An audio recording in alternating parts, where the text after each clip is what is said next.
This is Lewis Hart for the Ring Magazine. Delighted today to be joined with Frank Rowan here in the Queensberry offices in London. Yeah, my first time here, Frank. Good to see you, mate, and good to be speaking to you. I appreciate you letting me down. Good to see you, Lewis, and a belated Happy New Year. Yeah, thank you, mate. Happy New Year. How was Christmas and New Year? It's not too late to say that. Christmas Day was lovely.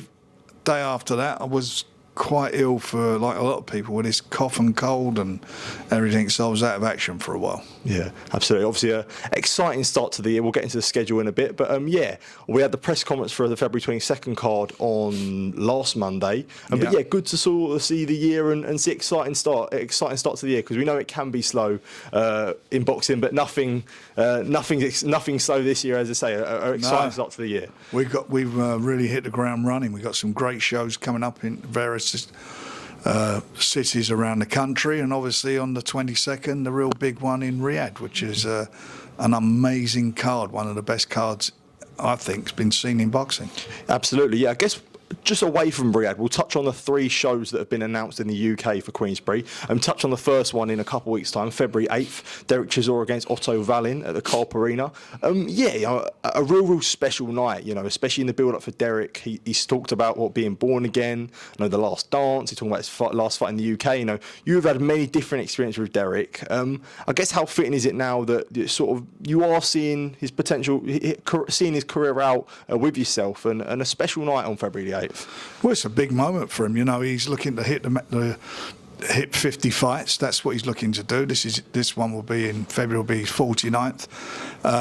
And you look at Derek last year, that tremendous fight that he and Joe Joyce had. That was a cracking fight. I mean, a real competitive fight. He came through as the winner, and he set himself up, as you said, for the fight we wanted. So I'm looking forward to that. But that's not going to be an easy fight for him. That's a tough fight. But he's a warrior. War, as he calls himself, it will be a war, and it's be a great venue to put a fight on as well. It's an amazing place, amazing place. And when you look at the career of someone like Chisora, I've done a podcast with him a few weeks ago, and he spoke about walking into arenas and being booed, and now it comes to the point where he's now walking in and getting cheered. Is it something like special that he's gone and he's now receiving his flowers and that he worked so hard to do? He's become part of the boxing furniture now, hasn't he? And people know that when he fights, he gives everything, and that's what he is. And it's nice for him. It's nice for him to get that acknowledgement. He gets big cheers, certainly now, and I'm sure the whole place will be behind him up in Manchester when he fights. It's going to be a really good night for him. And as I say, he wants to get to that big 5-0, but he's got to win this one to get there. Yeah. Another fight on that card I did want to ask you about was Zach Parker against Willie Hutchinson. A bit of a crossroads fight. It's a cracking fight. It's a really good fight, yeah, as you say. It's a cracking fight for both of them. It is a crossroad fight for both of them. Obviously, there'll be a winner. And the winner will go on to bigger things. I mean, it's a very competitive fight, like Derek's fight and Wallin's fight. That's competitive. It's a very, very competitive fight. 2 quality fighters, and I'm looking forward to it. I really am looking forward to seeing the fight. Yeah. Another fight I wanted to touch on in a few weeks after that, March the 1st, Ryan Garner goes back to the South Coast, the homecoming. I mean, it was something you've always wanted for him, and it's something you always, a promise that you've had for him. I know it's not Southampton that he would have liked, that it could be down the line, but to get him back in the South Coast must be a special feeling to deliver that as a promoter. Well, it is. I mean, this time of the year, obviously, we can't promote outdoors for him because we need the biggest venue, and Bournemouth is the biggest venue. But it's a lovely place, and we've more or less sold out. I think we only got a couple of hundred tickets left. It's gone extremely well, and I'm pleased for Ryan and the rest of the guys on the card. Royston's on there, who's looking to make this a big year for himself as well, and a few of the other guys. But for Ryan, this is the chance to get himself now into a very, very big fight, and I believe if he comes through, he'll be on the verge of fighting for a world title. Yeah, a stat card all the way through with a lot of talent, but I think one fight that a lot of people have taken focus for is the return of Joe Joyce. I guess, where does your opinion stand on this? Because I think there's a lot of people in the public perception in boxing would like to see him retire. I know he's obviously fighting on March the 1st, but I guess, what do you see at this point in the career for Joyce? And do you understand maybe the calls for retire after the Chisora performance in the 2 Zhang fights? Yeah, I do. I do hear where people are coming from, and I was a couple of years ago, was when asked the question, I said that Derek Chisora should retire. Yeah. But he went on and done what he's done. Joe, He hasn't got a lot of miles on the clock as a professional, that's for sure. But he's not a youngster. What is he now? 38, I think 38 years of age. It's a crossroads for him as well. It's a fight he's got to win. He wants to, and I think me as somebody who he's worked with, I'm obliged to give him a fight. You know, if he wants to retire, God bless him, I'd support him. Like I say with any fighter who's been in that position. Recently, Tyson done the same thing, but he's carrying on. And at this moment in time, I'm there to support him.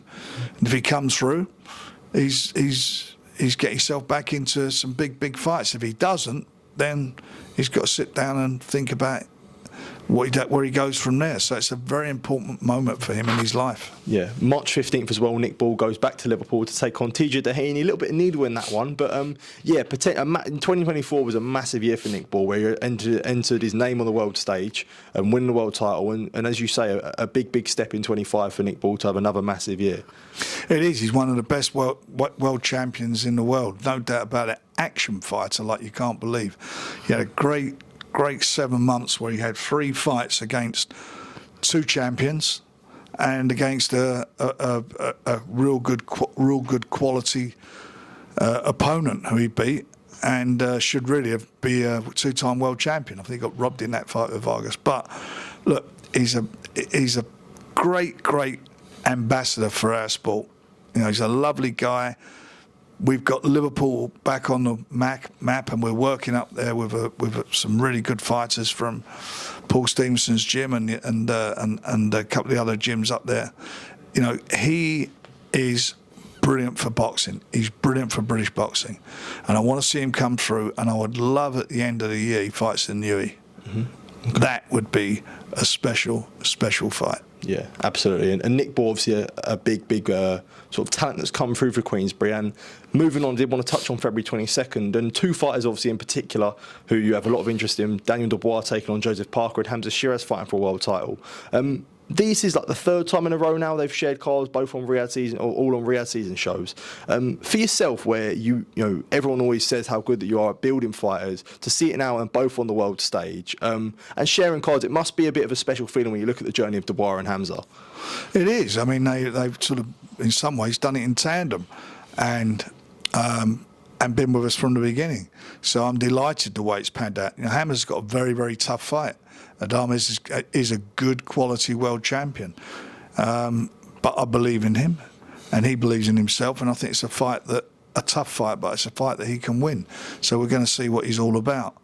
And you know, Riyadh season, he's an ambassador for the Riyadh season as well. So it's very fitting that he's challenging for a world title there.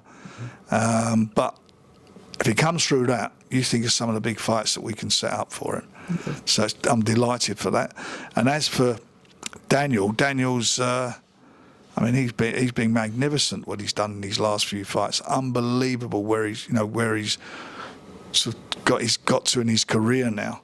He's found himself mentally as well as physically. He's done everything that's been asked of him. But this is a tough fight. You know, Joe Parker's also with Queensberry. Yeah. So it's a tough fight. And Joe's on a roll. You know, you spoke about Zhang earlier, Big Bang. Yeah. He beat him.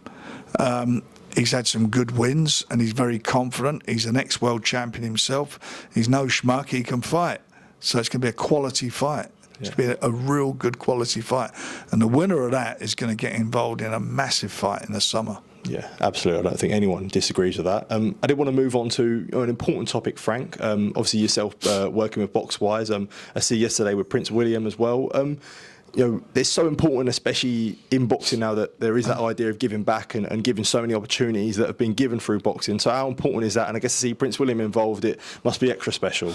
Well, it is. You know, they made me chairman of Boxwise. Boxwise is a charity that puts together boxing programs around the country for youngsters who basically are involved or have been involved or are vulnerable, certainly surrounding knife crime, etc.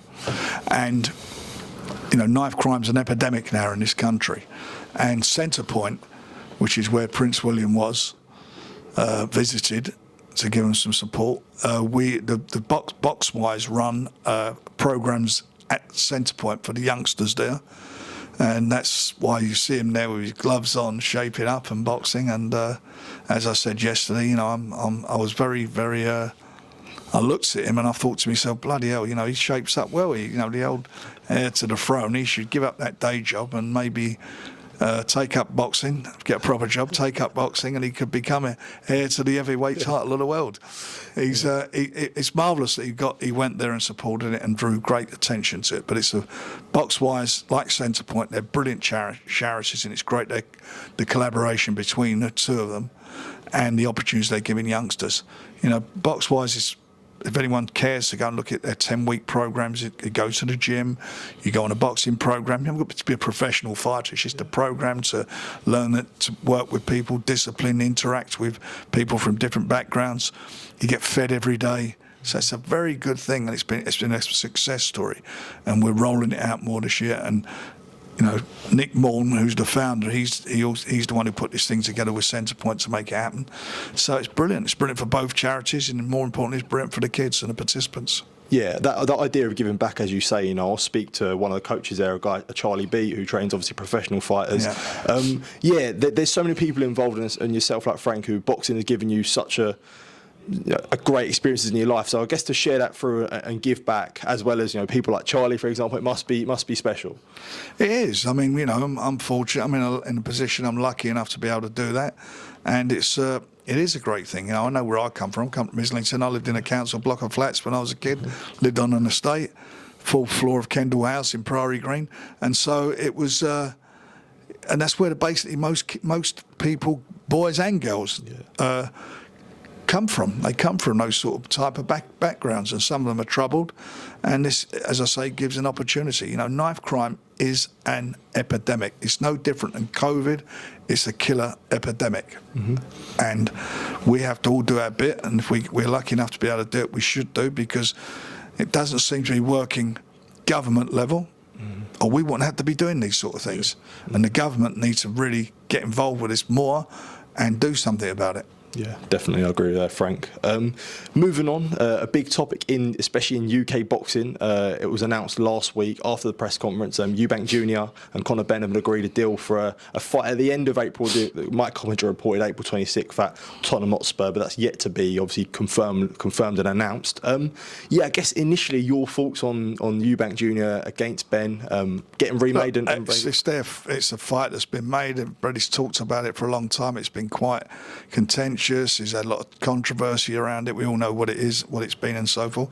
And they're getting it on, and good luck to them. And as the representative of Hamzah and Denzel Bentley, you know, I just look at them two, and I think that the other two are not even the two best middleweights in Essex. You know, I'd love to see the winner of that fight one of our guys. Yeah. You know, hopefully. Hamzah comes through, who knows, one of the winner fights them. But it's a fight that everybody's very interested with, and for various reasons, and I'm sure they're going to do a good gate there. I was going to say that for yourself, Frank, where you'd want your guys like Denzel and your guys like Hamzah to be in big fights, especially Hamzah, who's, you know, both are pushing towards world level. He's in a big fight. He's in a bigger. I mean, their fight is a controversial fight. It's no, you know, they're not fighting for the title. Yeah, but I was saying, as you say, like, you know, there's no mark about it. Sheeraz against Eubank would be a massive fight, and I guess if you see massive fight and a massive win for Hamzah. Yeah, but Eubank potentially fighting, you know, Eubank fighting a welterweight instead of a middleweight, like, is there not some frustration from yourself when, you know, you feel like you have the best middleweights in the country? No, look, that's they're in it. They're professional boxers. They're doing it for money. It's a money fight, and it's a fight that has. It's not just about them, is it? It's about their family names. I think it's Nigel's birthday, Dan. I think he's 61. Yeah, it is Nigel's birthday today. Yeah, good, happy birthday, Nigel. You know, it's about all those things. It's the controversy. They're lucky they've had famous fighters, but they made making their own way in boxing. And if they can make money from it, which they will do, they make good money, and people want to buy tickets, which they will do, to go and watch it. Good luck to them. God bless them. But I want to see them fight the best. Yeah. And the best are with Queensberry. Yeah. There was something I wanted to get your thoughts on, Frank, and there was an article that came out from the Times talking about insiders from Sky's reluctance to broadcast a fight due to Eubank Jr.'s management, which is Hamzah Sheeraz. And you've spoke numerous times on TalkSport and various other platforms about the criticism of Eubank's involvement with Hamzah. When you look at Sky's stance on this, is this something you agree with? Like, what do you make of that stance with them? That's up to them. That's their business. That's not my business. And let them go on it. My criticism of Eubank was the setup, how they set up that stuff at the press conference where he came out with all those libelous comments, and that was all set up by, what's your name, Majid or whatever it is. He's the one who went to AD and told him to ask the question. Okay. And that was what it was all about, and that's why. And I'll say how it is. I'll just say how it is. And like I told them to their faces afterwards, because I couldn't quite hear what was being said, and I told them to their faces what I thought of them, and didn't pull any punches. Told them. One of them, I told him he was a piece of shit, and the other one, I told him he shouldn't even be in the business. Yeah. Okay. With this fight with Eubank, to his face, okay. Not the back of his head. Okay. Yeah. With this, the involvement Eubank Jr. against Benn, this is obviously a Ring Magazine show. It's outside of Riyadh season. We know Queensberry have a deal with Riyadh season. What do you think is the future, I guess, with Queensberry, especially getting involved in the Ring Magazine shows with Turkey Al Sheikh? I don't know where we are. We have our deal is with Seller for the Riyadh Riyadh season shows. That's where we are. That's our deal. And 22nd of February, got a fabulous show. Yeah. The show that's happening here is not our show. Yeah. No, I mean, well, it's not anybody's show. It's a Ring Magazine show, isn't it? Yeah.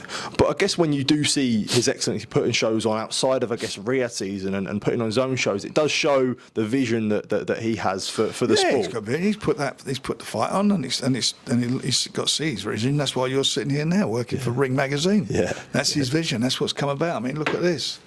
It's back on the shelves. Yeah. I mean, that's what it's all about. Yeah. You know.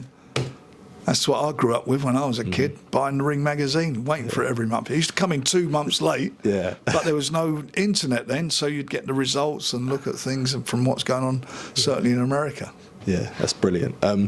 It's been about 10 days now since Tyson Fury announced his retirement. Have you had any more conversation with him? Like, what's the latest? What is the latest? Latest is he's enjoying his retirement. So I guess to say no from your I've not had a conversation about boxing. He's retired. At this moment in time, he's retired. That's what his choice is, and everybody should support him and wish him the best for it. Yeah, I guess when it comes to that, do you understand, like, because this obviously isn't the only time that he is retired, there would be the public's thoughts of, look, he wants to get more wants to negotiate an upper hand when it comes to an AJ fight. Like, that's not something that you would buy at all. Well, no, the public are not getting punched in the head, are they, or spilling blood? That's him, so it's got to be his choice. And good luck to him, and God bless him. Yeah, and when it comes to Fury, and especially when it comes to this announcement of retirement, one thing that I wanted to ask you, and I asked it to Eddie Hearn actually last week, is there any concern that you feel like he may not get his flowers? Let's say this is the end, and he won't fight again. He won't get his flowers because people are reluctant to believe his retirement. Believe in what? If people don't want to believe his retirement, then they aren't going to give him respect. That's their choice. Time will tell.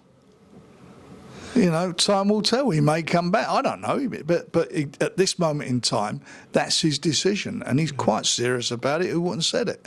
He's done it before, and but that's where he's at. And I've got to tell you, of course, everybody's got an interest in it because, he's a massive name. He's one of the biggest stars of British boxing and one of the biggest stars of world boxing this century. And you've got to look at all the box office records. He broke the box office record at Wembley. He broke the box office record in Vegas for the most money generated on a gate there. He's had 2 books at #1. He's had the Netflix series. He's a big star. He's crossed over as from just being a boxer or a sportsman. And at the end of the day, he's got to be happy. Yeah. And if you make a lot of money out of boxing, and I wish and hope that all boxers would make a lot of money from boxing, but that's not always the case. But he has. And I always say, if you made a lot of money, you got it in the bank, and you don't need to fight. You're not fighting for cash anymore. You're fighting because of your heart, and and wanting to do it. That sometimes is not quite quite what I feel some guys should be doing. You want to know, you want to remember and know what bank that money's in, because every time, especially as you get older, every time you're getting a punch on the head, it ain't doing you any good as you're getting older. That's for sure. Yeah. When I listened to you on White and Jordan last week, speaking to Simon, I didn't hear the early part of that program because I would have said a couple more things. Yeah, I was going to say, do you feel that there is a level of degree of disrespect when it comes to Tyson's career, maybe from guys like whether it be Simon or others as well? Yeah, I do. I mean, I don't like some of the things, but that's his opinion. He's very knowledgeable about boxing. He knows more about boxing than I do. That's for sure. And that's his opinion. What do I know? He's a genius.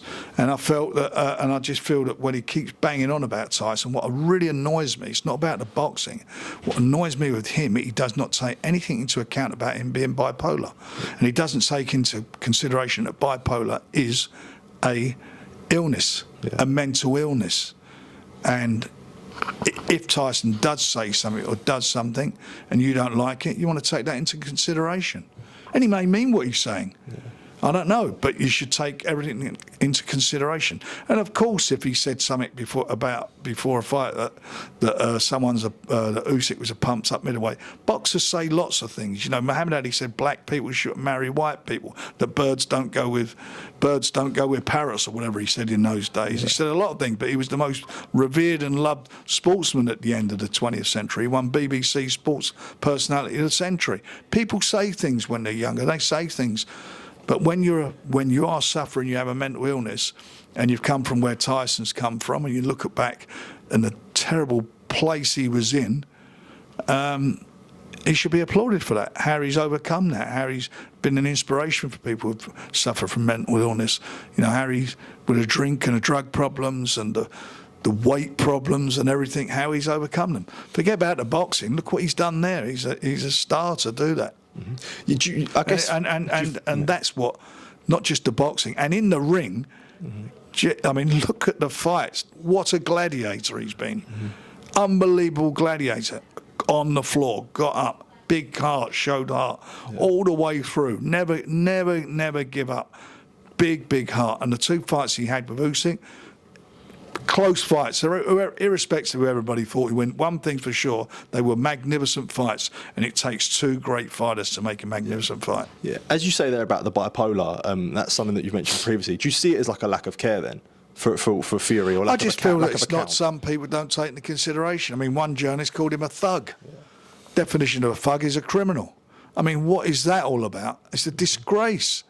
It's a disgrace, but and the same and funny. And on the Saturday in their magazine, they were talking about a film director who's bipolar, and they was all very, you know, because he was a film director, he got a different approach to it. Because Tyson's I feel has said things, has, you know, because of bipolar and whatever. They look at him in a different way. Maybe because he's a gypsy, he's an outsider. I don't know. They think gypsies are outside. I don't know what it is, but it's wrong. Mm-hmm. It's wrong, and you should look at him for what he's done in the ring. And what he's done in a ring has been magnificent. And the inspiration he's given to people who suffered from mental illness is an inspiration. And to talk about people who don't like him, then why are they buying his books? Why has the two books gone #1? Why are they watching the Netflix series? There must be some people who like him. Yeah. With the comment that Fury made in that small video of saying Dick Turpin always wore a mask, what would you know what he would be alluding to there? Is it the Usyk fight? You asked him. Okay. So, as I say, no underlying anything that was meant. I've got no idea. I mean, I haven't discussed it with him. I told you I haven't discussed anything about his retirement. Yeah.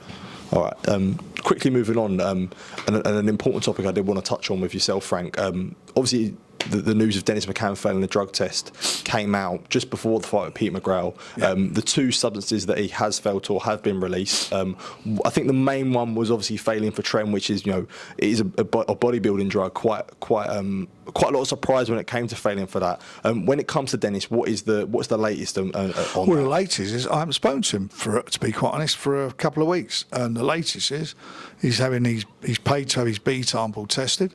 The last time I spoke with him, and I haven't been told where he's had the result back yet, but when he gets that result back, if it's positive, if it corresponds with the A sample, then UKAD will call him. The Border Control has since suspended him, pending the outcome of that, but there will be a hearing, and at that hearing, if it is positive, he's going to have to explain how that is in his system. Yeah. One of the doctors that worked with McCann, Dr. Ruz, Robert Smith, since released a statement saying they wouldn't accept any medical documentation from Dr. Was he a Ruz. boxer? He was at one time working with the board, wasn't he? So I understand. I think so.